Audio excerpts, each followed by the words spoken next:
你小子这酿酒的本事，好过太多的酿酒师傅，真是军中独一号啊！难怪你在那边会交到那么多的兄弟。只可惜官家孱弱，不够坚毅。若再能挺上1、2年，你定能把西夏给搞得天翻地覆的。到时候我们趁乱长驱直入，战他上百里，再谈合约，那又是另外一番景象啊！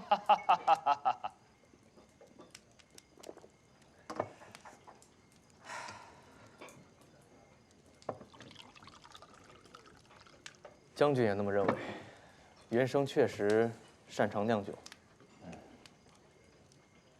所以此番跟将军交付了所有事情之后，便回东京清风楼了。改日将军若高升回朝，有空来清风楼，袁生再请将军喝上一碗真正的羊羔酒。你这是做什么？你是此次最大的功臣。庆功和加官的札子都写好了，明日就送到京城。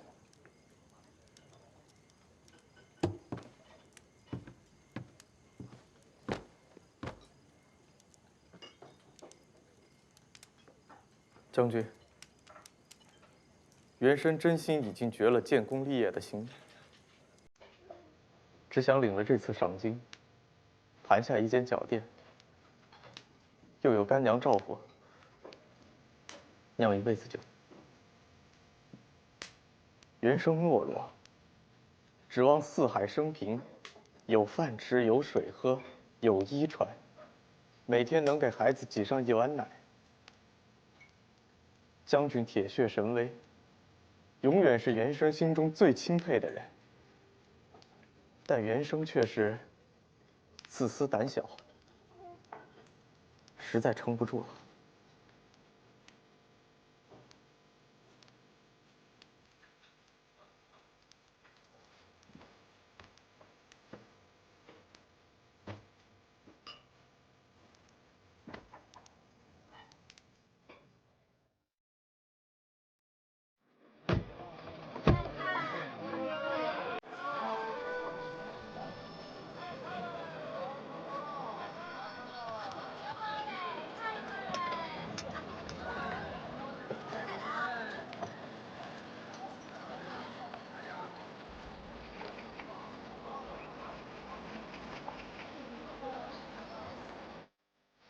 总算是不打仗了。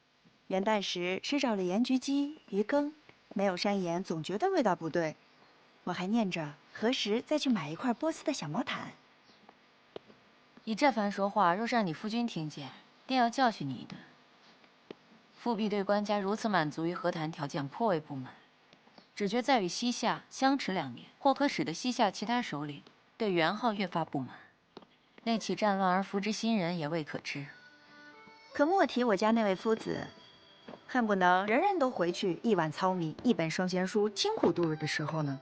莫说教训我了，连对我爹他也常常看不惯。喝茶吧。自正月初起，东华门外的灯饰便已经开始张罗了，大小花灯有几百种呢。我前几日趁着爹爹去陕西，便磨着娘带我们去逛灯饰，真是好漂亮，根本看不过来。前日我也跟着爹爹娘娘去宣德楼顶看灯，站在宣德楼城楼上，正对着山峰彩灯。我最喜欢山棚上的那些神仙偶人，手臂可以摇动，手指都能出水。彩灯点亮时，缤纷灯花照在水上，煞是好看。还有左右城门上草把扶成的大双龙，动起来真如神龙下凡一般。我从前也同外祖父同父亲一起在宣德楼顶上看灯，但是今年能够跟着娘亲走进灯饰之中，才知道那是跟远远观望全不一样的呀。在城楼上看，只能看见果树银花，可是，在大乐场内，不说可以细看花灯，看那上千种山水人物，花重翎毛，五色琉璃，更有如青莲玉壶一般的白玉灯，真是美极了。宫中也有，宫女们也会提着那些绘了山水人物的灯，我想，大概白玉灯也是有的。大乐场上有1人摆戏，有吹糖人的，口吐硫火的，还有人叠人的杂技，还有女子相扑。我娘给了我和妹妹一人1串钱，去送给那相扑的女子。我们还买了火杨梅，插在她的发髻上。然后我们就去樊楼，坐在楼里，被外间千百的花灯围着，吃着全东京城最好的果子点心，听着楼里的说书，看着楼里的舞姬姐姐跳舞唱词儿。唉，都不知道我何时才能出宫门一次，去大乐场看灯，上樊楼。今晚是燃灯的最后一日，亦是灯火最盛的一日。爹爹便带你去大乐场，挤在圈子里看女子相扑，带你上樊楼。爹爹，爹爹万福，爹万福，万福。爹爹，你方才不是在逗我玩吧？当然是真的。爹爹怎么会让别的小姑娘压过我的徽柔去？他们有的，徽柔一定都会有。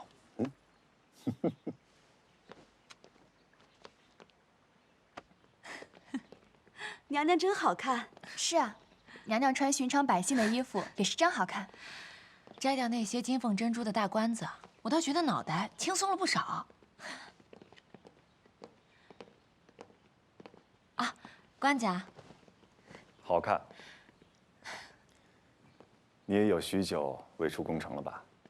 官家宠徽柔，要帮她跟别的小女孩攀比，倒叫臣妾白讨了个便宜。也不是装备宠着徽柔。本来与韩琦他们说好，今晚一起去登氏酒楼走走，也听听百姓们说话。走。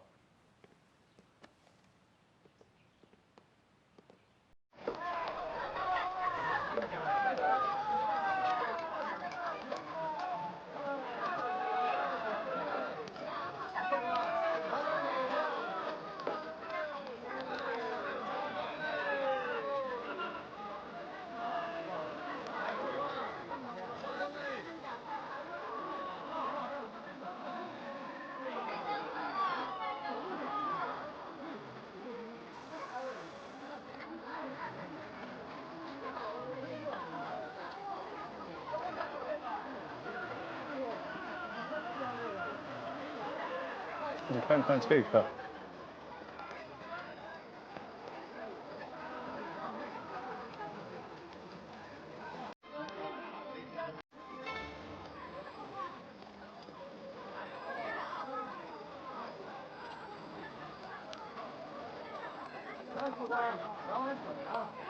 有钱的捧个钱场，没钱的捧个人场。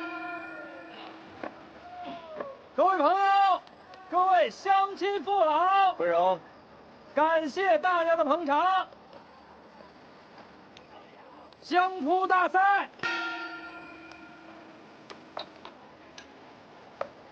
相扑大赛已经开始了，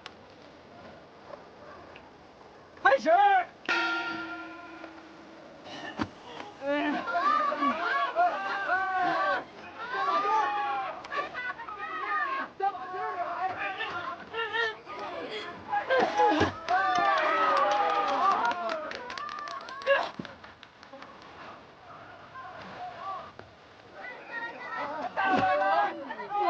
徽柔，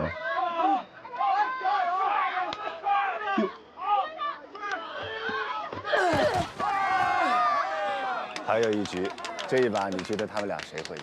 我们也压一压吧。我就压他。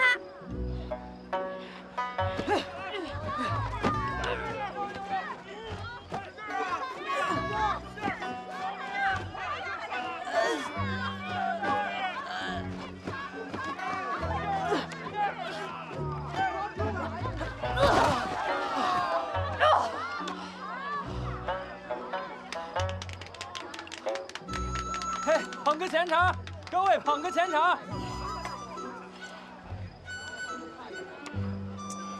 哎，谢谢大家，谢谢大家，谢谢各位捧场，谢谢捧场，谢谢。谢谢，哎呦，谢谢各位，谢谢大家，谢谢各位，谢谢各位，谢谢各位啊！谢谢来谢谢谢谢谢谢，谢谢各位，哎，谢谢，哎，谢谢各位，哎，谢谢谢谢。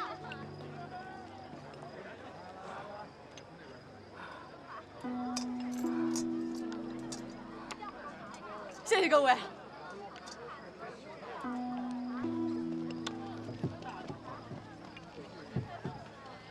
这个给你。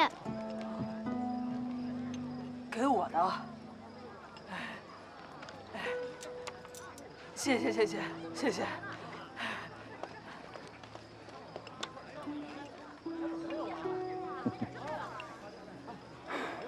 他呀，自己总是学堂里默不出书，做对子做得最差的一个，永远得不到奖励，又不敢跟娘娘说，和堂兄们对对子，又把零钱又输光了，只能回来找我要安慰。他自然是同情最弱的那一个。爹爹心软，朋友也心软。哦，爹爹是否也常常连诗输给了他们？旁的人不敢说，这两个论诗文，爹爹定是比不过他们的。所以你以后要多抄多背他们的诗文。不敢。好，第二场准备好，来，选手上。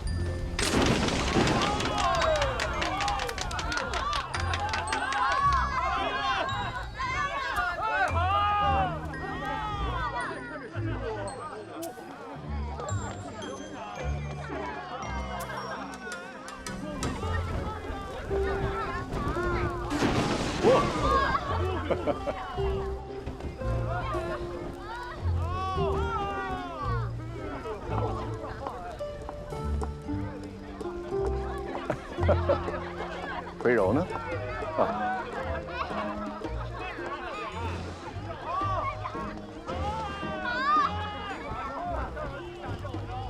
来让一让，让一让，来让一让，来让一让，让一让，来让，来让一让。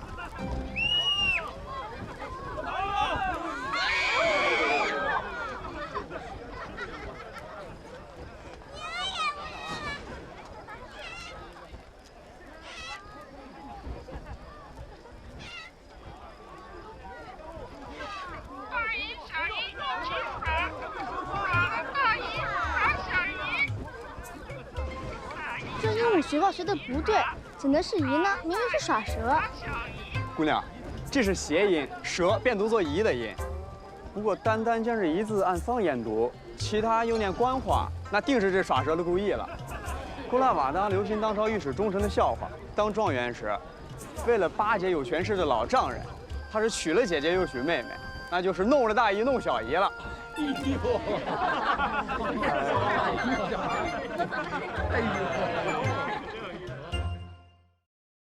樊楼原主人去世，其子经营不善，连年亏损，已难以为继。欲将关闭酒楼，禁售所有资产地皮还债。樊楼，这不是京城第一楼？我记得辽史都曾提过，每年元旦大朝会后，定要去樊楼吃一顿酒。听书看武，尝遍名吃。正是如此，所以臣才将此事列入正事，请官家亲自斟酌。而且，樊楼新主人要将樊楼资产卖予的豪商，便是这樊楼掌柜从中牵线，很难说这中间没有联手欺瞒东家之事。韩相公，若无实据，可不好无端揣测，在官家面前污人清白的。这樊楼掌柜拿债款逾期要入狱行刑，危言耸听贺新东家，又使新东家变卖樊楼以抵偿朝廷酒税。之后，这掌柜又做了远低于实值的价格，介绍陈姓商人买地。这些韩某绝非凭空捏造，样样有实据在。除非贾相公知道关于樊楼典卖什么细节，或者涉及朝廷官员，那就需要拿出实据来，在官家跟前议了。这什么细节？我怎会知道此事？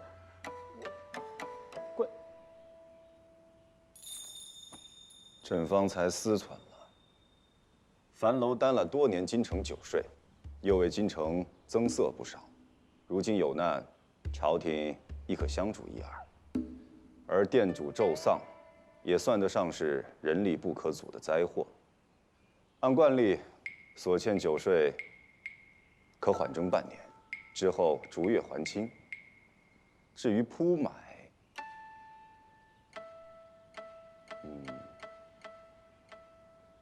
朕会让三司出一份命令，划3000家脚店，明年皆从樊楼买酒。官家英明。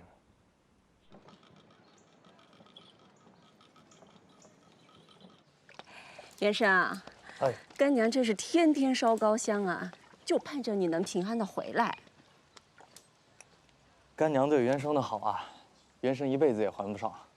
瞧你说的，还什么还呀？干娘这些年一直守寡，儿子早夭，除了你，我还能靠谁呀？你是娘最信得过的人了，将来这清风楼我都是要交给你来打理的。来，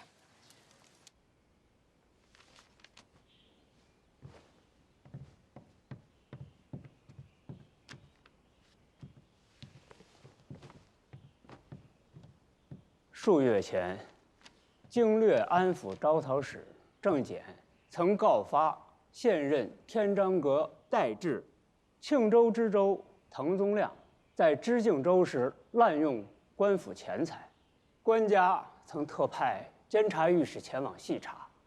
现监察御史梁坚回奏如下：滕宗亮曾用过官钱16万贯，其中数万贯不明，必是亲戚入籍。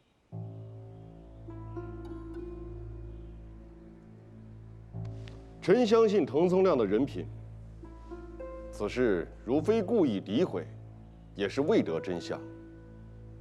范相公可有实据来驳回梁御史的弹劾？我方才听到此事，何能有实据在手啊？方听此事，未做详查便断言，故意诋毁，未得真相。范相公，可对得住公正之名？公正不是做出来给别人看的，公正自在我心。滕宗亮与我是同年进士，相交极深。多年来他如何为官，我当然清楚。他多年为官有几多家产，我更是清楚。说他为官有其他疏失差错，我不会立即反驳；但说他贪，我当然会立刻反驳。这也是我对官家的赤诚。范相公说的实在是铿锵有力啊，但是如今御史上报的毕竟是有据可查，而范相公就用相交极深来反驳。那么范相公主持的勘察各路朝臣政绩一事，是否只要有朝臣站出来说一句同年进士相交极深，就可以脱罪吗？或者是只要范相公出来担保，就比其他朝臣可信？拟诏：太常国事焉度赴滨州审理御史所奏滕宗亮滥用公用钱，疑为贪污案。滕宗亮暂将所有州府政务移交，赴滨州候查。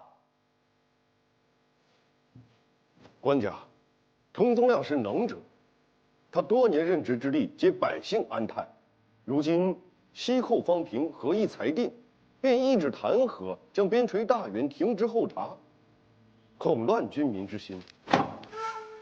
范仲淹，你勘察官员政绩操守之时，是看确凿实据，还是看有无至交好友拍胸担保？若实据尚有争议，是勘察清楚，还是因此官确有能力，便网开一面？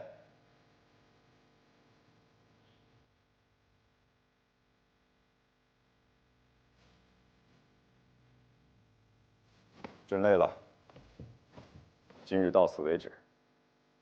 立刻拟诏，今晚之前，燕渡必须离京往滨州去。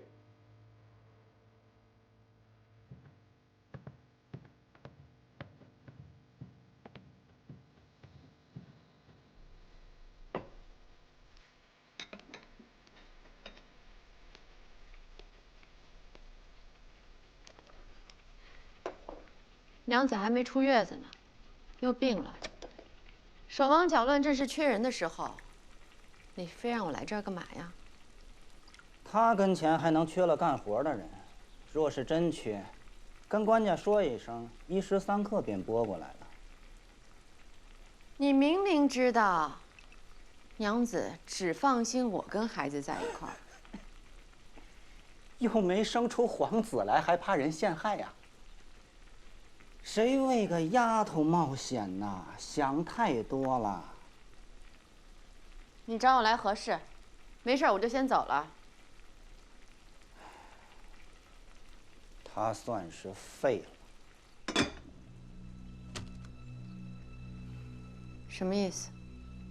什么废了？昨儿医官们会诊，我花了大钱让掌院的私下交了个底。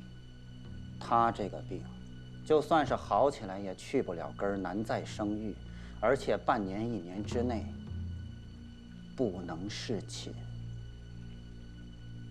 否则怕是要了他的命。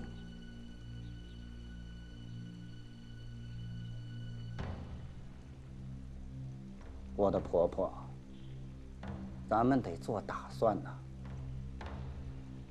打算？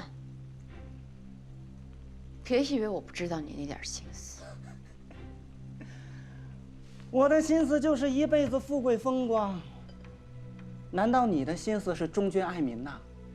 你在外面又是走私，又是当人贩子，进了宫你仗着主子得宠，趾高气昂，横霸宫里。他倒了，你肯定比我先遭殃。遭殃又怎么样？大不了一口药下去，一了百了。我怕你不成？哎。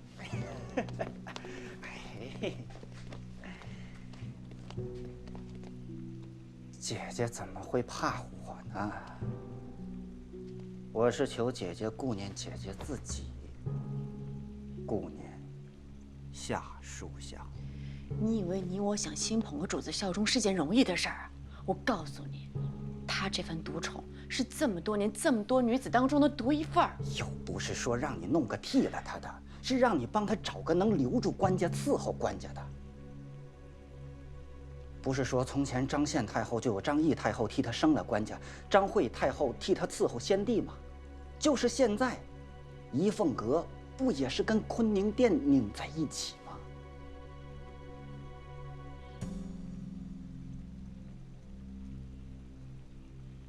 那你也得容我找找。真要找，还得找一个官家瞧得上的，他也容得下的。现在祥鸾阁屋里的哪儿有官家瞧得上的？他就是太毒，官家多看了谁一眼，多同谁说笑几句，立马找个借口撵出去。能留在屋里的，不是粗丑就是蠢笨。我的姐姐，她至少这半年是伺候不了。官家再爱她，没一个顺眼的人悉心服侍暖被窝，你还指望官家日日来给她端茶倒水不成吗？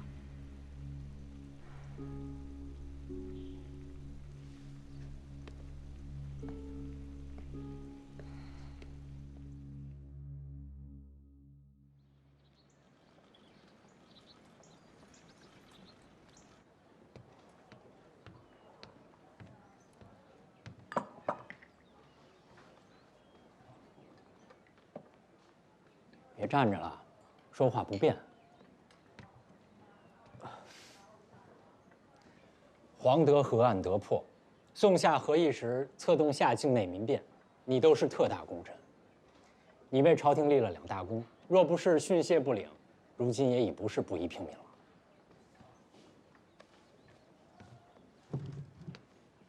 我此来是为了樊楼铺买事。官家已预三思。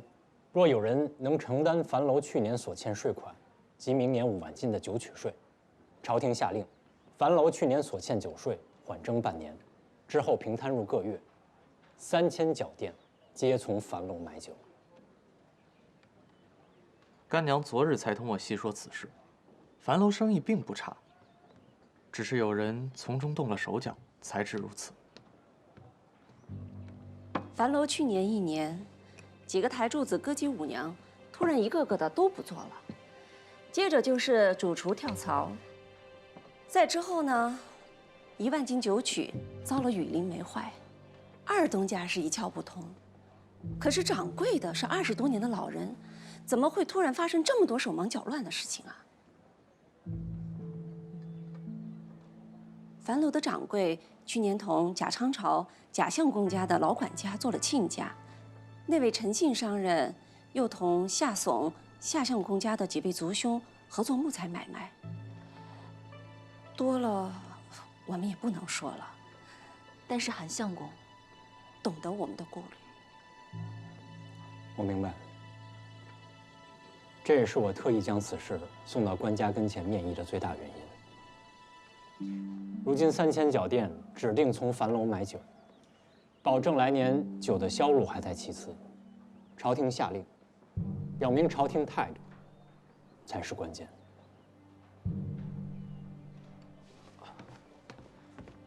韩先生说的是，我干娘和汴河码头船方的何姐愿意为我签约做保，但铺买的本金，加上朝廷2次赏金，加上之前我和舅母官司赢回的梁家家产全部变卖，也尚比最低限额差了1半。元神如今尚不敢打包票，但10日之内，若能凑齐，自会去争取。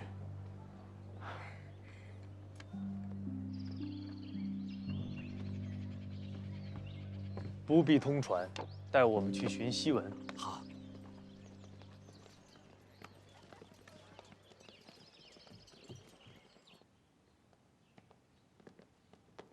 范琪，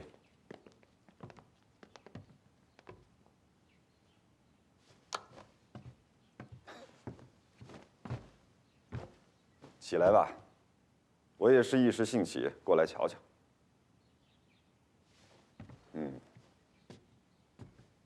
这参知政事的宅子也忒寒酸了些。臣在京城未曾置业，这房子只是租的，妻儿也没有跟来。去烧些干净水来，不必做茶。这有些破旧了，臣去找个软垫。无妨。你做得，朕有何做不得？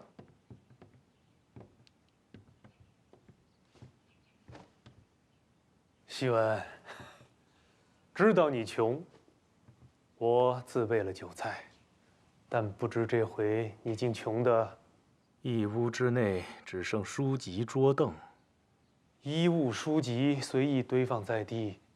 官家，臣这就去查，看看户部可否有拖欠范相公俸禄。范钦这是随时准备打包出京。臣此次所担之责，确实需让自己身无挂碍。徒惹麻烦的身外之物，何必闲置在此碍事啊？好一个徒惹麻烦的身外之物！可是，自朕至晏先生，乃至大多官员，都治了不少麻烦呢。你如此不恋麻烦，难怪不懂丢不下麻烦的芸芸众生。行新政7月余，陇关不止裁了2成，罪不称职者革得也差不多了，不如立志就先放一放。春闱将至，和西夏虽已和议，边事依然令人堪忧啊。整饬吏治，与这些有何冲突啊？吏治清明，其余才好事半功倍。事有轻重缓急，冗自现记忆大有改观，而今非议鹊起，不如暂缓，以观效益呀。冗自是顾忌这几十年恶化，因此官家与晏相和众大臣们都认为非治不可，便下定决心启用臣来狠下猛药。如今状况好转，而四方误议，却使官家和众大臣们从前那些对猛药伤身的种种顾虑，便要回来，便要半途而废吗？无论治病还是治国，岂能一味求得除恶务尽？罔顾可能有所误伤啊！为防误伤，便除恶仍留根，治病不治本。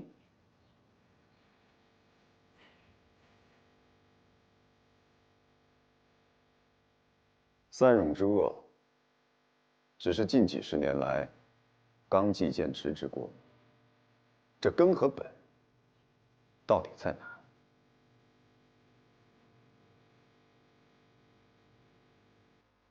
年前，臣才入京时，去看望过吕相。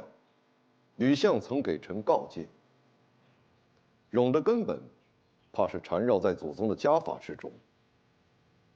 不过，臣以为，那是吕相一家之见。怎么讲？历经晚唐与五代之乱，黎民困苦，祖宗深知稳定才是天下万众最需要的。昭和气变成祖宗家法，防范武将乱政，制约大臣专权，严禁外戚乱政，亦以不因言治罪，鼓励进谏，监督匡正君王的言行，这一切皆以治乱为首位。而吕相和如今那许多反对新法的大臣们，却混淆了治乱与怕错，亦以怕错来掩饰不思进取，而臣恰恰以为锐意进取才是真正的治乱之策，怕错求安，终将孕育祸乱之源。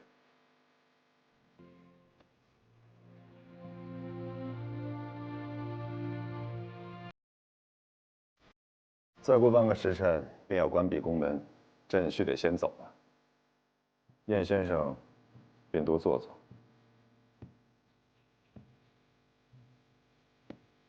万卿所言，朕亦须好好想一想。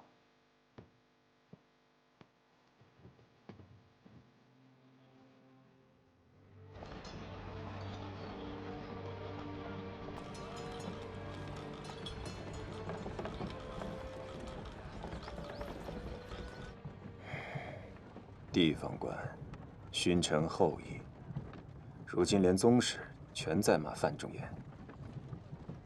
也不过半年，他就从众人口中品格洁如月、质如玉的真君子，变成了狠戾刻薄、残忍无情、为求自身功名、毫无仁义之心的酷吏，甚至连平日备受赞美的耿直，亦成了假仁假义。包拯上奏，抱怨他们为考核官员，使得诸路多了无数繁琐无用的事，又因举报弹劾，让审判院大理寺的案件比往年翻倍，却并没有什么确凿的重大的罪名，不过鸡毛蒜皮，甚至无端揣测，斥责裁撤冗官的新政是苟图政局之名，会使得天下官吏人人自危，反而坏了是否？任督之曾命臣查各路官员考绩之事，臣查了3路，因考察官员增了许多繁琐细务，是肯定的。举报证据并不确凿是有的，流于形式的也有少数，但大多还是如实考绩。臣也没发现有借此故意打击异己、敲诈钱财、收受贿赂的。时间一长，胆子放开，自会有的。纲纪法度都要有人去执行，有人就会有私欲。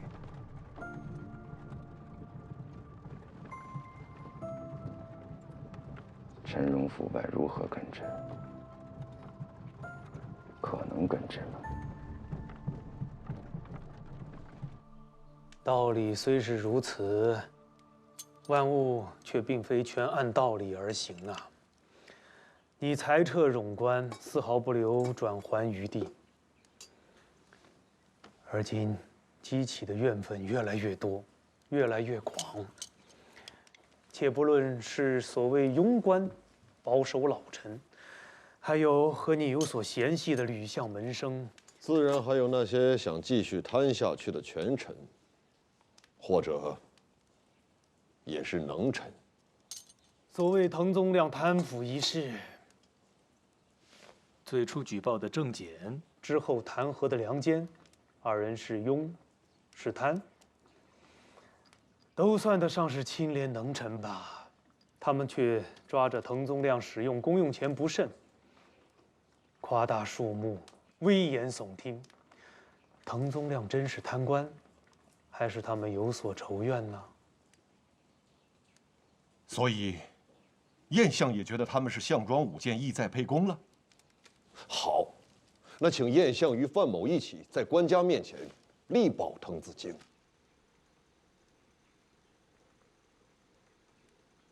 你已经是中枢执政，必然懂些道理。世间固然有黑白是非，但更多的是得失利害。范某愿为执政，便是希望身为执政，能将明黑白辨是非在这朝野之中占了上风。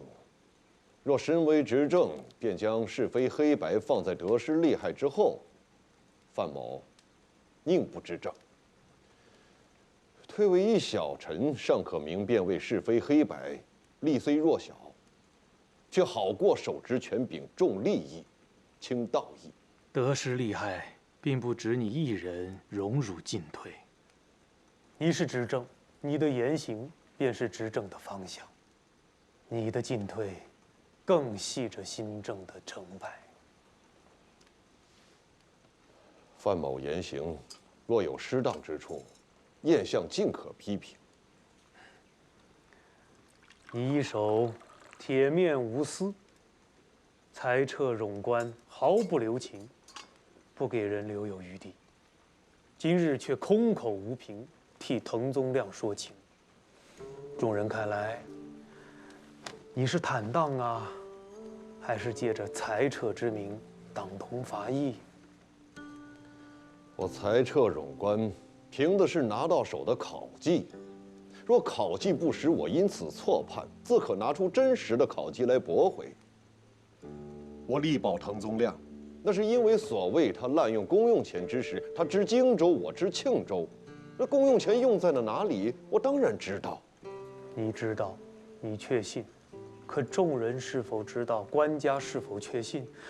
他上司举报，御史核实，众人或将信将疑。此时你贸然作保，你不是普通医官呀，范希文，你是掌握无数官员处置权力的执政。你如此作为，看在众人眼中，难免担忧，你借着整顿吏治，袒护朋党，打击异己，一手遮天呐。看在众人眼里，是看在众人眼里重要，还是事实重要？事实在哪里？在你心里吗？谁能看到你心里？万物皆是眼中的万物。你人在高位，身系无数人利益安危，除了心里的坦荡，怎能没有做给别人看、安定人心的做戏呀？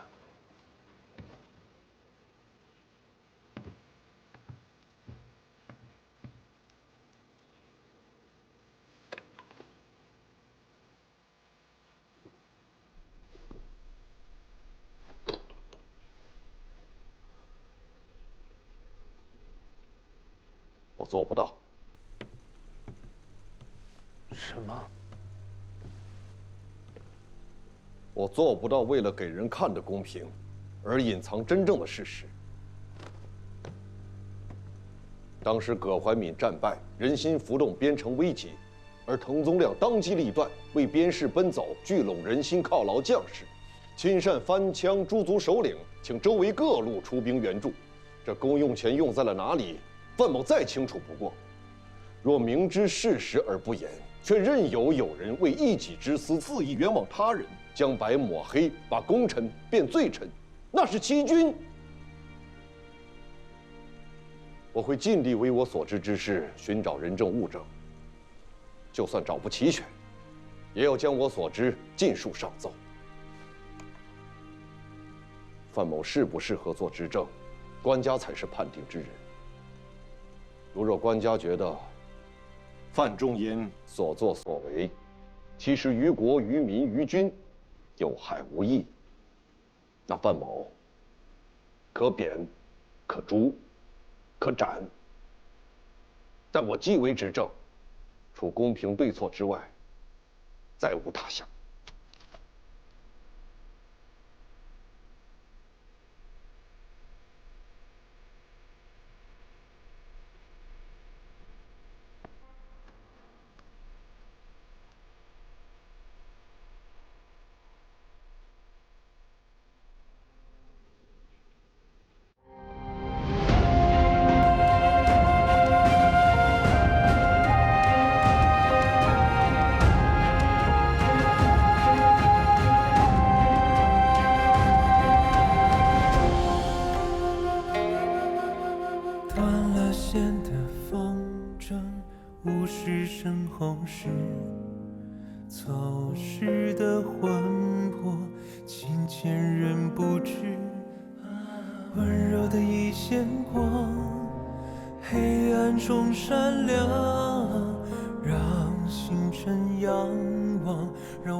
多情从被无情伤，不思量，自难忘。草生花发，笑我无言吐悲伤。多情总被无情伤，情深别来无恙。向着光的方向，为世人点亮。了不尽的伤。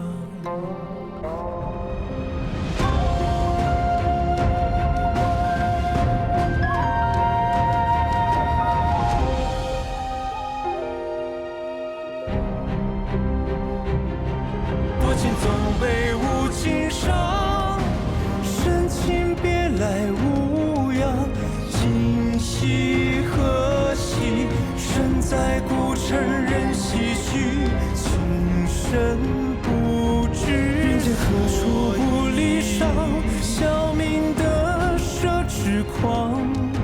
相识无言，深情伴酒如惆怅。多情总被无情伤，深情别来无恙。